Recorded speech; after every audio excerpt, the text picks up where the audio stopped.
Hello नमस्कार साथियों, GCP science classes में आपका हार्दिक अभिनंदन है। जैसा कि बेटा हम पढ़ रहे हैं फिजिक्स और केमिस्ट्री के अनसॉल्व्ड पेपर को, जिसमें केमिस्ट्री के 3 सेट कंप्लीट कर चुके हैं और फिजिक्स के दूसरे सेट को करा रहे हैं, जिसमें क्वेश्चन नंबर 5 के का तक कंप्लीट कर लिए थे। आज उसी क्लास को आगे लेकर आए हुए हैं। जैसा कि उम्मीद है आप लोगों से लगातार मेहनत कर रहे होंगे और आशा करते हैं कि आप ज्यादा से ज्यादा और मेहनत करें ताकि बोर्ड एग्जाम के अंदर काफी अच्छे से अच्छे नंबर ला पाए। चलते हैं क्वेश्चन नंबर 5 के खा की ओर। 5 का खा क्वेश्चन बोल रहा है कि एक कुंडली का प्रेरकत्व 0.4 और प्रतिरोध 10 ओम है। यह 30 हर्ट्ज, 6.5 वोल्टेज के प्रत्यावर्ती स्रोत से जुड़ी है। इस परिपथ में व्यय औसत शक्ति की गणना कीजिए। देखो, व्यय औसत शक्ति गणना करवाई। सबसे पहले डाटा दे रखा है एल बराबर ये प्रेरकत्व दे रखा है 0.4 हेनरी। उसके बाद प्रतिरोध 10 ओम। फिर उसके बाद आपको आवृत्ति दे रखी है 30 हर्ट्ज और जो वोल्टेज दे रखी प्रत्यावर्ती वोल्टेज दे रखा है 6.5। क्लियर, ये वोल्टेज दे रखा है। क्लियर। अब पूछा गया है व्यय शक्ति की गणना करवाइए। तो व्यय औसत शक्ति P बराबर होता है V0 1/2 V0 I0। P बराबर 1/2 V0 I0 cos 5, जहां cos 5 क्या है? शक्ति गुणांक है। क्या ये शक्ति गुणांक? और शक्ति गुणांक बेटा क्या होता है? शक्ति गुणांक होता है R/Z। शक्ति गुणांक क्या होता है? R/Z। क्लियर, ये शक्ति गुणांक हो जाएगा। उसके बाद V0 तो दे रखा है, पर I0 बराबर होता है V/Z। और Z हमारी क्या है? परिपथ की प्रतिबाधा। Z हमारी क्या है? परिपथ की प्रतिबाधा। यानी हमें बेटा क्या निकालना है? शक्ति गुणांक को निकालना है। हमें किसको निकालना है? हमें निकालना है वैद्युत धारा को। किसको निकालना है? वैद्युत धारा को। तो चलते बेटा सवाल करते हैं हल। देखो, अब यहां पर देखो Z कैसे निकालेंगे? तो यहां पर स्वर प्रेरकत्व के लिए XL बराबर क्या होता है? प्रेरण प्रतिघात XL बराबर क्या होगा? Omega L। प्रेरण प्रतिघात क्या होता है? Omega L। क्लियर। और Z बराबर होता है अंडर रूट में XL का वर्ग प्लस में R का वर्ग। ये बेटा यहां पर फॉर्मूला होगा परिपथ की प्रतिबाधा। तो ये मैंने फॉर्मूले लिख दिए। अब चलते बेटा सबसे पहले निकाल रहे हैं प्रेरण प्रतिघात। और प्रेरण प्रतिघात XL बराबर होता है ओमेगा L, और ओमेगा L बराबर होता है 2πf इंटू में L। 2 इंटू में पाई का वैल्यू 3.14, F 50 दे रखा है और इंटू में 0.4। क्लियर। चलो गुणा करते हैं। सॉरी 30 दे रखा है। F बेटा हमारा दे रखा है 30। ठीक है, चलो गुणा करते हैं। 2 चौकू 8, 2 एकम 2 और 2 तिये 6, 2 अंक बाद 10 लगा लिया। इंटू में 30 और इंटू में 0.4। क्लियर। अब देखो 3 का गुणा कर दो। 3 8 24 और 3 दूनी 6 और 2 8 और 3 6 18, 2 अंक बाद दशमलव और इंटू और सॉरी 30 का गुणा करेंगे तो 1 0 और बढ़ा दो, 2 अंक बाद दशमलव और इंटू में 0.4। 4 का गुणा कर दो इसके अंदर 0, 4 चौक 16, 4 अट्ठे 32 और 1 33 और 4 अट्ठे 32 और 3 35, 4 एकम 4 और 3 7 के अंक बाद हम लगाना है 1 और 2 3, तो 3 अंक बाद बेटा क्या आ जाएगा? दशमलव आ जाएगा। क्लियर। ये बेटा हमने निकाल लिया किसको? प्रेरण प्रतिघात को। किसको निकाल लिया? प्रेरण प्रतिघात को। अब निकालेंगे परिपथ की प्रतिबाधा। परिपथ की प्रतिबाधा Z, और Z बराबर होता है अंडर रूट में एक्सएल का वर्ग प्लस आर का वर्ग। जेड बराबर क्या होगा, एक्सएल का वर्ग प्लस आर का वर्ग। तो यहां पर एक्सएल का वैल्यू लगाएंगे अंडर रूट में 75.6, इसके ऊपर स्क्वायर प्लस में 10 का वर्ग। क्लियर, किसका वर्ग हो जाएगा, 10 का वर्ग। अब करना क्या है, 75.36 का स्क्वायर, और 75.36 का स्क्वायर होगा 56.129492। ये बेटा 75.36 का क्या हो जाएगा स्क्वायर, 36 का क्या हो जाएगा स्क्वायर, 5679.1292। ठीक है, और इनटू में सॉरी प्लस 100 का 10 का वर्ग कितना होता है 100, 10 का वर्ग कितना होगा 100। ऐड करेंगे बेटा इसको, तो यहां पर जब इसमें 100 जोड़ देंगे, इसके अंदर कितना जोड़ देंगे 100, तो ये हो जाएगा 9875 और उसके बाद 0.1293। ये लगभग में बेटा कितने का वर्गमूल होता है, लगभग में 76 का, 76 से कुछ ऊपर का हो जाएगा। ये परपथ की प्रतिबाधा निकाल ली हमने, ये किसकी निकाल ली हमने, परपथ की प्रतिबाधा। क्लियर, उसके बाद बेटा अब यहां से हम शक्ति गुणांक निकाल सकते हैं। तो P बराबर 1/2 इंटू में V0 इंटू में I0 की जगह लगा सकते हैं हम V0 अपॉन जेड, क्योंकि B अपॉन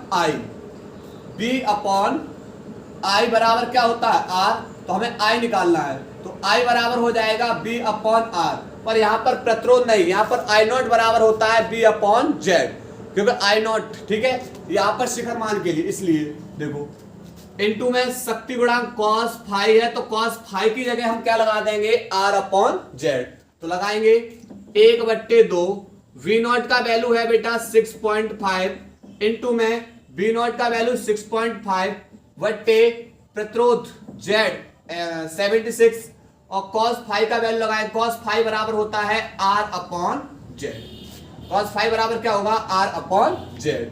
क्लियर, चलो इधर करते हैं सवाल को, देखो तो P बराबर 1/2 6.5 इंटू 6.5 इंटू 6.5 बट्टे 76 इंटू में R का वैल्यू कितना है, R का वैल्यू 10 वट्टे Z, और Z का वैल्यू बेटा कितना है 76।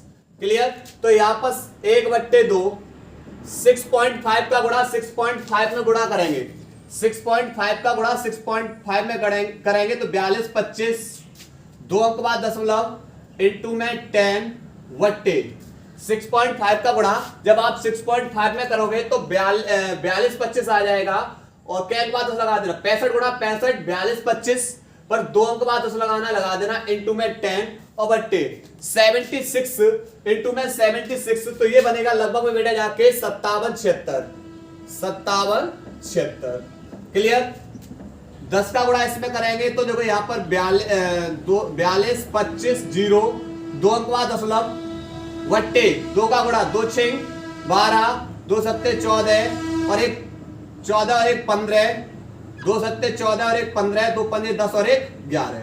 क्लियर, दशमलव हटाएंगे नीचे क्या जीरो बढ़ जाएंगे 2, इस जीरो से ये जीरो कैंसिल। अब करना क्या है 1,15,520 का भाग 4225 में देना है। चलो कर देते इधर 11,55 2 जीरो का भाग 4225 भाग टूटे बिंदी जीरो, फिर भाग टूटे बिंदी फिर जीरो, और 11 तिया 33 11 चौक 44 ज्यादा हो जाएंगे 3 बार जाएगा, तो यहाँ पर 0 3 दूनी 6 5 15 और एक 16 3 एकम 3 और एक 4 और 3 एकम 3 0 4 और यहाँ पर बचेगा 9 14 में से 9 और यहाँ 11 5 यहाँ पर 6 और फिर बेटा यहाँ पर क्या करें 0 बढ़ा लेंगे और 11 5 55, यानी ये निकलेगा 0.035 वाट। ये बेटा इसका क्या निकलेगा शक्ति गुणांक। क्लियर, नोट करिए।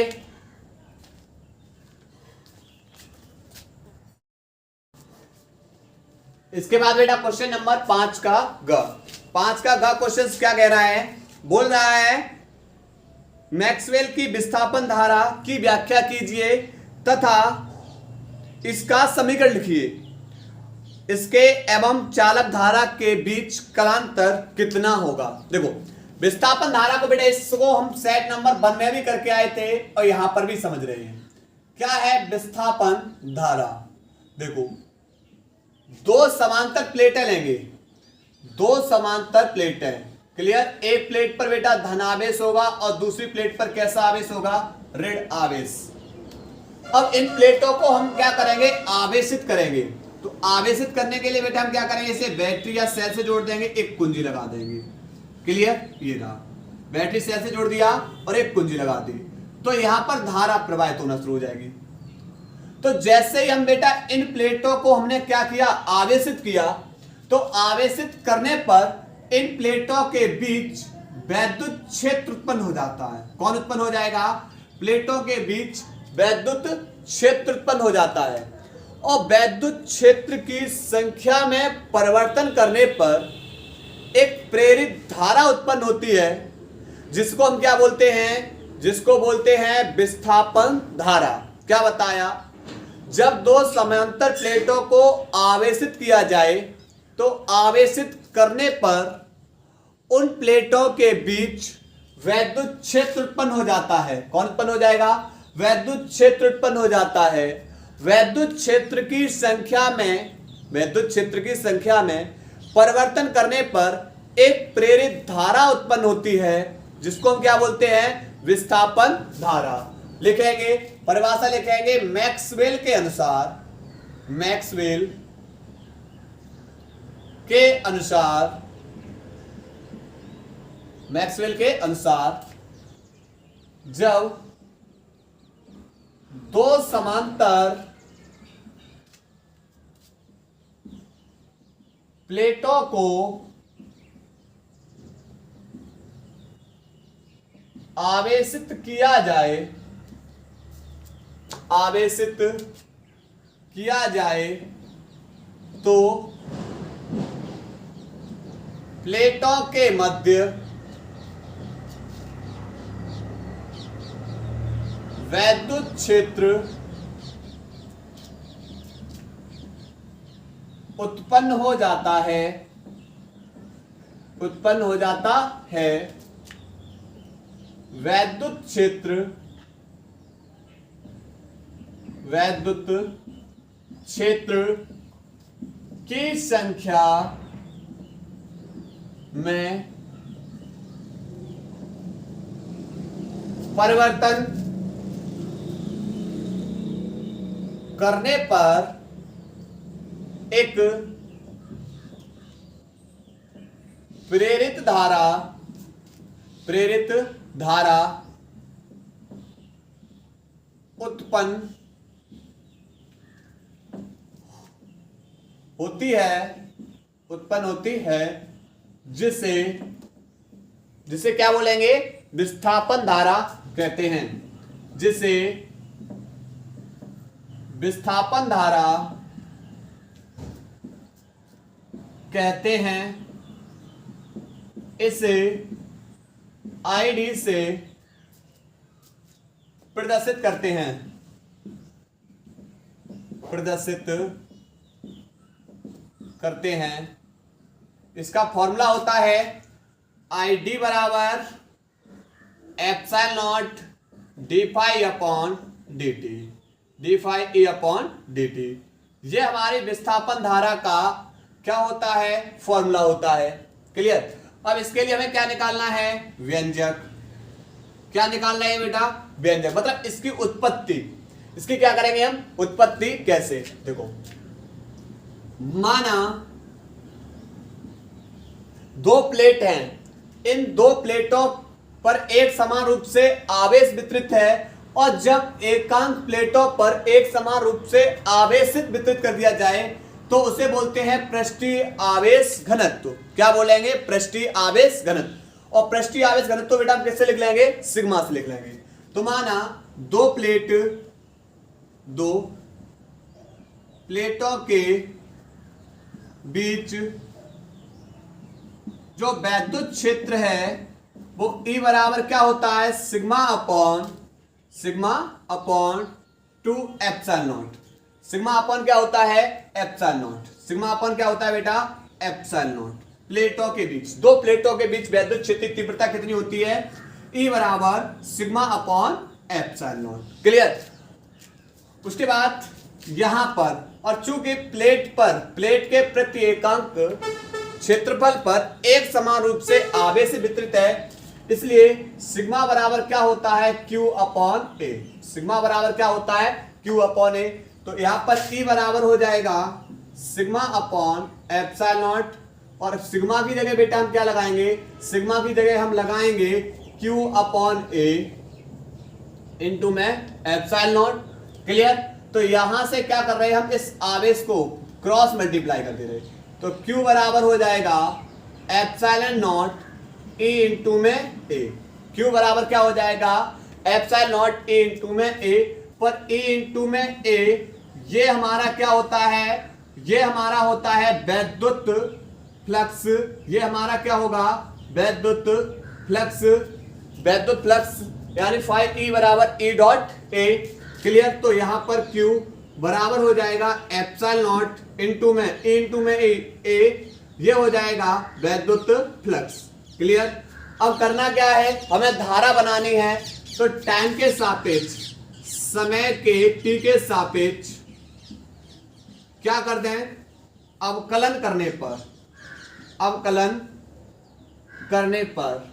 क्लियर। तो d अपॉन dt, अवकलन के लिए लिखते हैं बेटा d अपॉन dt।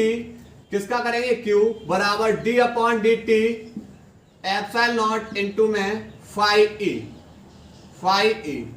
और q अपॉन t ये क्या बन जाएगा, धारा यानी विस्थापन धारा id। एप्सिलॉन नॉट को आगे ले लो, बरा इंटू में एप्सिलॉन नॉट जब आगे ले लेंगे तो इंटू में d अपॉन dt, और यहां पर कौन बचेगा, फाइ e। और यही बेटा हमें क्या करना होता है, सिद्ध करना होता है। क्लियर। ये क्वेश्चन नंबर 5 का गा है, नोट करिए।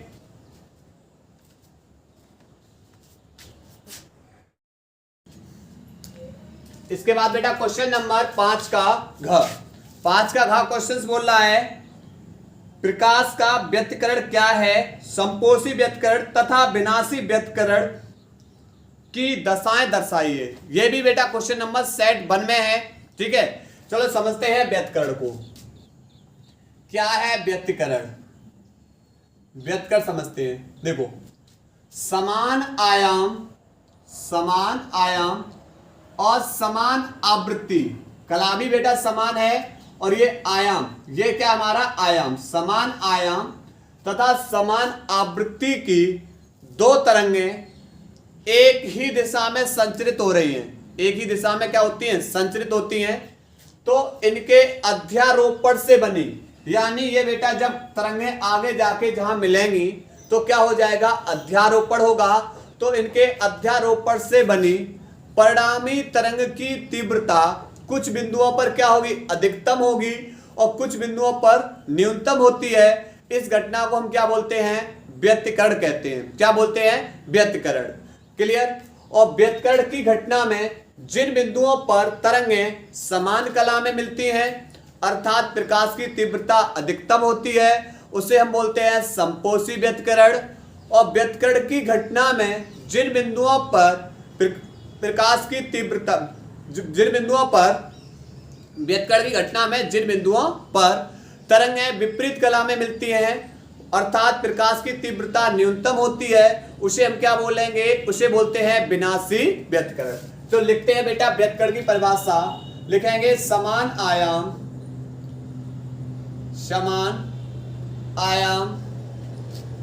व समान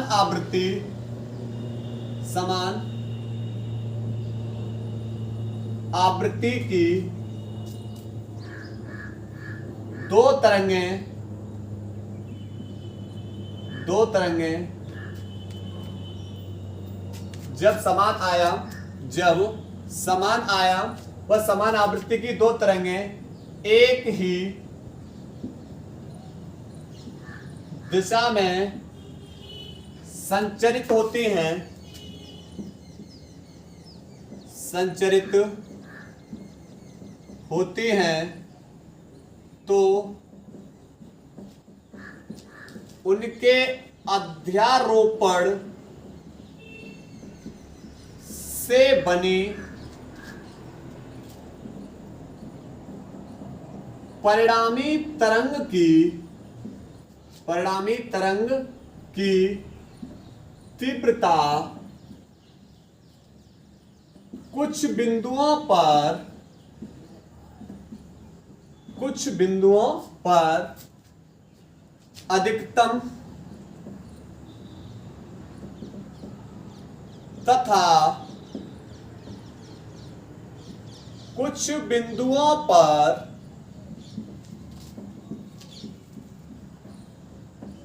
न्यूनतम होती है।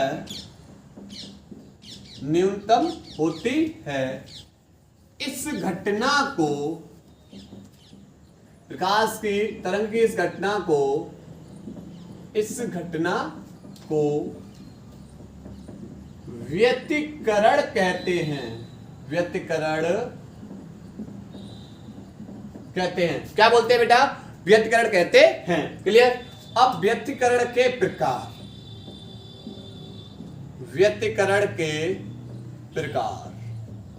कै प्रकार से होता है व्यतिकरण बेटा? दो प्रकार से। नंबर एक, पहला व्यतिकरण पढ़ने वाले हैं समपोषी व्यतिकरण। समपोषी व्यतिकरण में क्या है? जो तरंगे हैं, ये तरंग है और ये प्राथमिक, ये प्रथम तरंग गई। ये कौन सी वाली है? प्रथम तरंग। ठीक है। इसके बाद बेटा ये वाली दूसरी वाली, जो दूसरी तरंग जा रही है समान आयाम, वह समान आवृत्ति की और समान कला में बेटा। व्यतिकरण की घटना में ये जो तरंगे हैं समान कला मिल रही हैं। क्लियर? ये वाली हो गई द्वितीयक तरंग। ऐसे ही इसकी बेटा अगर परिणामी भी खींचे है तो परिणामी खींचने पर बेटा इस तरीके से। क्लियर? ये इसकी क्या हो जाएगी? परिणामी तरंग। यानी व्यतिकरण की घटना में जिन बिंदुओं पर तरंगें समान कला में मिल रही हैं, अर्थात प्रकाश की तीव्रता कैसी हो जाएगी? अधिकतम हो जाएगी। इस घटना को हम क्या बोलते हैं? समपोषी व्यतिकरण। लिखेंगे परिभाषा, व्यतिकरण की घटना में जिन बिंदुओं पर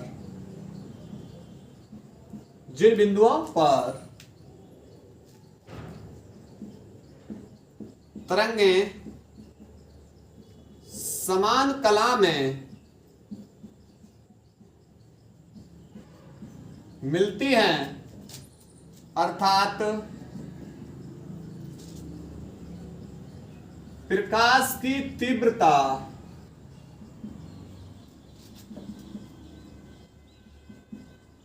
अधिकतम होती है।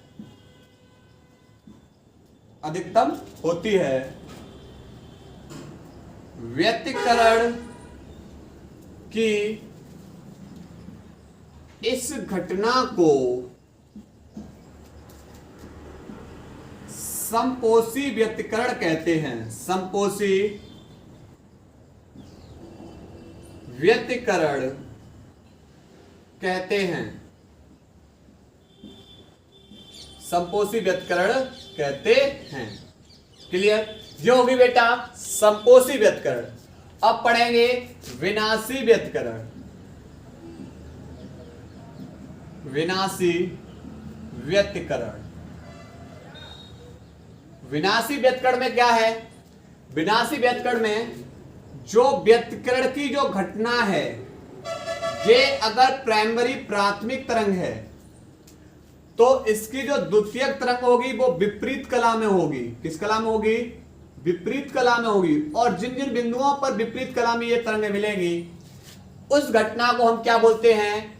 विनाशी व्यतिकरण। ये प्राथमिक हो जाएगी, प्राथमिक तरंग हो जाएगी, ये वाली हो जाएगी द्वितीयक, और ये वाली बन जाएगी परिणामी, परिणामी तरंग। क्लियर? तो परिभाषा लिखेंगे, व्यतिकरण की घटना में जिन बिंदुओं पर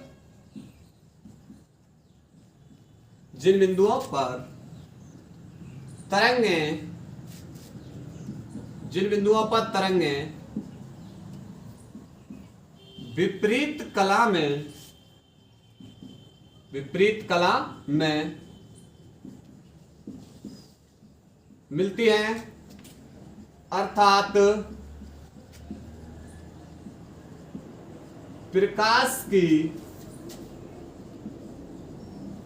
तीव्रता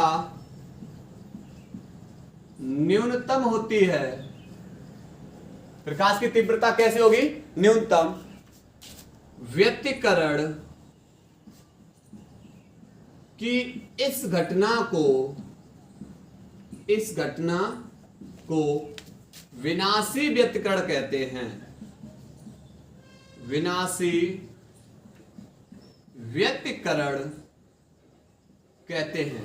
विनाशी व्यतिकरण कहते हैं। क्लियर? नोट करेंगे क्वेश्चन नंबर 5 का घ।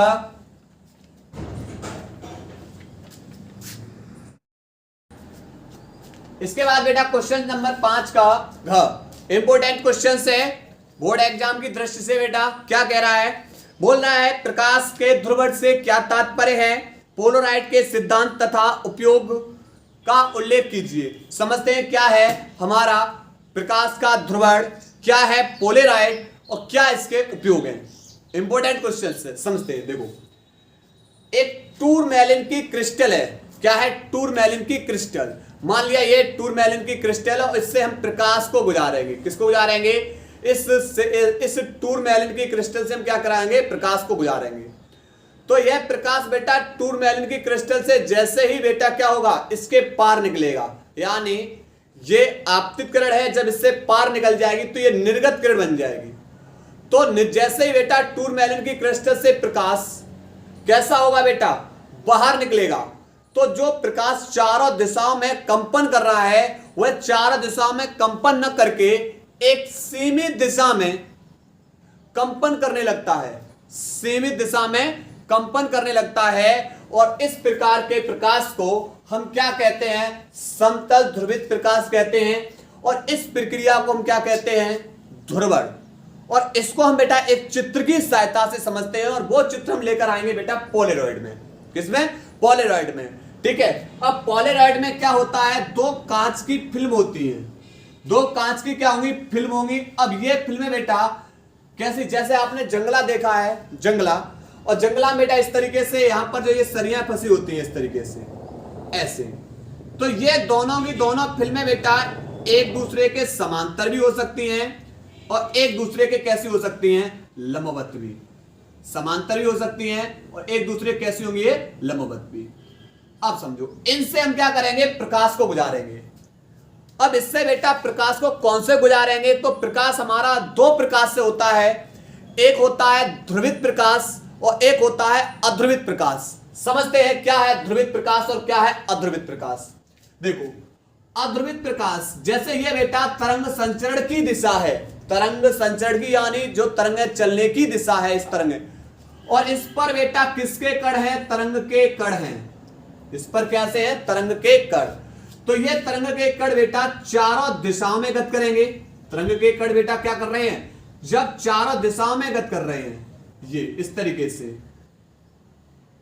ये इस तरीके से, जब बेटा तरंग संचरण के ये जो कण हैं, ये कण बेटा कैसे कर रहे हैं? चारों दिशाओं में गत करते हैं। चारों दिशाओं में गत कर रहे हैं। तो इस प्रकार के हम प्रकाश को बोलते हैं अध्रुवित प्रकाश। क्या बोलते हैं? अध्रुवित प्रकाश।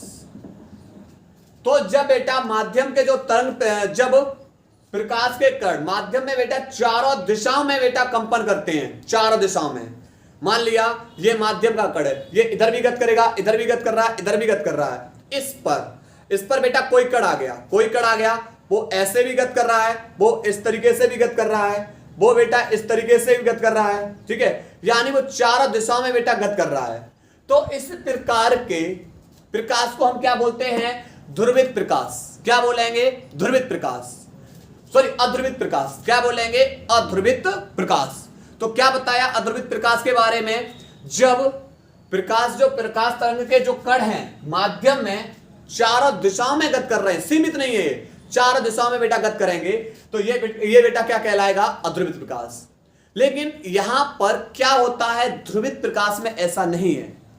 ध्रुवित प्रकाश में क्या होगा? जैसे ये बेटा हमारा कागज का तल है, तरंग संचरण की दिशा यानी कागज का तल है, और इस पर ये बेटा तरंग संचरण के कुछ कण हैं, तो इस पर प्रकाश बेटा क्या होगा? सीमित दिशा में ही गत करेगा। सीमित दिशा में, या तो बेटा वो कागज के तल में लंबवत गत करेगा। कैसा गत करेगा बेटा? ध्रुवित प्रकाश में जो प्रकाश के कण है वो सीमित दिशा में गत करते हैं, अर्थात जो कागज के तल के लंबवत, अर्थात जो तरंग संचरण की दिशा होगी उसके कैसा गत करेंगे? लंबवत गत करेंगे। तो ये बेटा जो कागज का तल, मैं मान ले रहा हूं बेटा, ये हमारा कागज है, इस कागज के तल के लंबवत, कागज का तल ये रहा, इसके लंबवत तरंग संचरण, कागज का तल ये, और तल का मतलब तरंग संचरण की दिशा ये है हमारी, और इस पर बेटा कुछ बिंदुओं पर क्या है? कण है। तो इन कण की दिशा बेटा कैसी होगी? इस तरीके से लंबवत, इस तरीके से ऐसे लंबवत बेटा गत करते हुए चलेंगे पहले। तो एक तो ये हो गया कागज के तल में लंबवत। पहला क्या कर सकते हैं? ये कर सकते हैं कागज के तल में लंबवत। कागज के तल में बेटा क्या कर सकते हैं? लंबवत गत कर सकते हैं। तो ऐसे प्रकाश को हम क्या बोलते हैं? ध्रुवित प्रकाश। तो ध्रुवित प्रकाश कैसा गत करता है? कागज के तल में लंबवत। क्लियर? जबकि अध्रुवित प्रकाश बेटा चारों दिशाओं में बेटा कंपन करेगा, चारों दिशाओं में। दूसरा बेटा ये रहा तरंग संचरण की दिशा, और इस पर ये बेटा क्या है? इस पे माध्यम के कण है। दूसरा बेटा कागज का तल ये रहा, कागज का तल ये, तो बेटा इस तरीके से भी तो लंबवत गत कर सकते हैं, इस तरीके से कागज के तल के लंबवत और एक कागज में तल के लंबवत। तो दोनों स्थिति बेटा लंबवत की है। ये बेटा इस तरीके से, ये तरंग संचरण की दिशा है और इस पर बेटा लंबवत, ऐसे तरंग संचरण की दिशा ये रही, एक तो इस पे लंबवत, दूसरा ऐसे लंबवत। क्लियर? तो यहां पर बेटा दो स्थितियां बनती है ध्रुवित प्रकाश में, दो, एक तो कागज के तल में लंबवत, एक कागज के तल के लंबवत, यानी बोर्ड में अंदर की, इस तरीके से। जबकि अध्रुवित प्रकाश बेटा चारों दिशाओं में गत करता है, ठीक है, कंपन करता है। अब समझते हैं, अब होगा क्या? होगा ये बेटा यहां से कि पोलराइड में क्या होता है? पोलराइड में अध्रुवित प्रकाश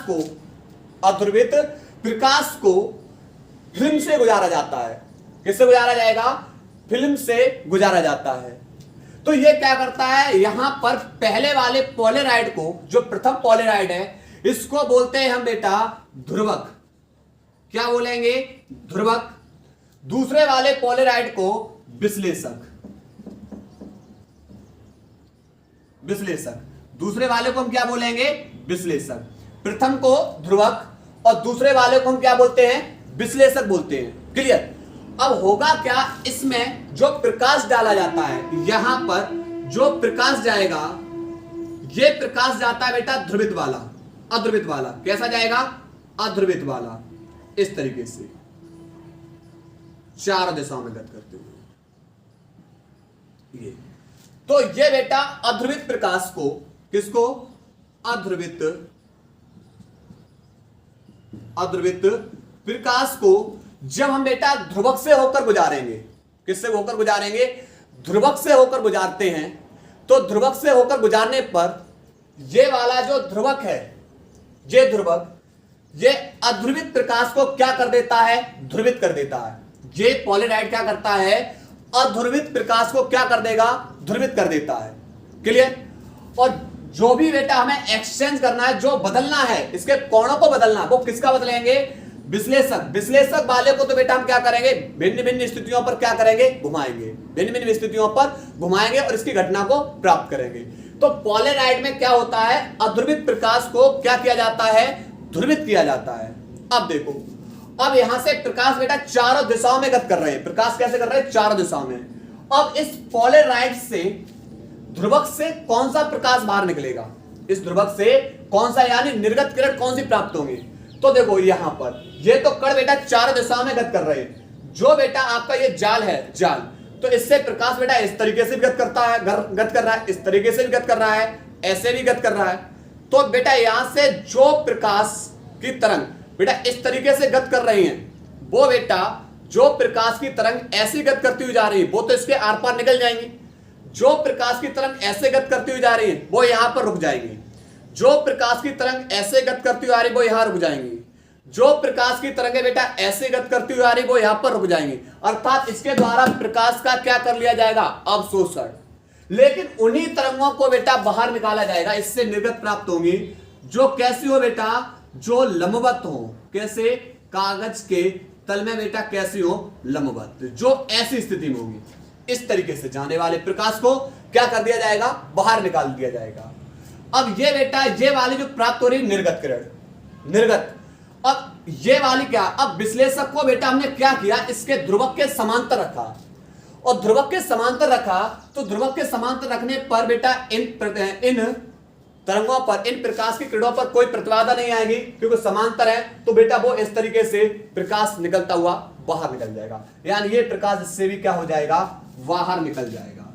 ये प्रकाश भी बेटा क्या हुआ, इससे बाहर निकल जाएगा और हमारी आंख पर पड़ेगा, जाके कहां पड़ेगा, हमारी आंख पर पड़ेगा और हमें वस्तुएं दिखाई देंगी। क्लियर। दूसरा क्या किया गया, अगर इसको बेटा क्या कर दें, घुमा दें, इसको क्या कर दें, घुमा दें, 90 अंश के एंगल पे ला दें। कितने एंगल पे ला दें, 90 अंश के एंगल पे। तो 90 अंश के एंगल पे बेटा यहां पर स्थिति कैसी आएगी, 90 अंश के एंगल पे, यहां बेटा बिगाड़ दे रहा हूं, यहां समझा दे रहा हूं। 90 अंश के एंगल पे बेटा बताना इस तरीके की स्थिति आएगी, ऐसी। और तरंग संचरण की दिशा बेटा हमारी इस तरीके से है। क्या बेटा देखो यहां पर घुमा दिया, ऐसे, मतलब यहां पर विश्लेषक को घुमा दिया, ध्रुवक के 90 अंश पे कर दिया, तो बेटा इससे तरंगें पार नहीं जा पाएंगी। और तरंगें पार नहीं जा पाएंगी तो ये क्या करेगा, प्रकाश का अवशोषण कर लेगा, प्रकाश का अवशोषण कर लेगा। क्लियर। तो ये बेटा हमारा किसकी स्थिति है, ये हमारे पोलराइड की स्थिति है। पोलराइड क्या कहता है कि भाई अध्रुवित प्रकाश को क्या कर देगा, ये ध्रुवित कर देगा। और अध्रुवित प्रकाश को जब ध्रुवित कर देगा तो यहां पर बेटा स्थितियां बनेगी। हम ध्रुवक, जो ध्रुवक होता है वो स्थिर होता है, जबकि विश्लेषक को हम क्या करते हैं, भिन्न भिन्न स्थितियों पर घुमाकर हम भिन्न भिन्न स्थितियां प्राप्त कर लेते हैं। क्लियर। तो यहां पर ये रहा। अच्छा, इसका उपयोग कहां करते हैं, तो इसका उपयोग करते हैं नंबर 1, पहला बेटा मैं इधर लिख दे रहा हूं, इधर नंबर 1, पहला फोटोग्राफी में। किसमें करते हैं, फोटोग्राफी में, जो आपका 3D कैमरा होता है उसके अंदर, 3D कैमरे के अंदर फोटोग्राफी में। दूसरा, कार व वाहनों की हेडलाइट में, वाहनों की हेडलाइट में। क्लियर। नोट करिए बेटा इसको,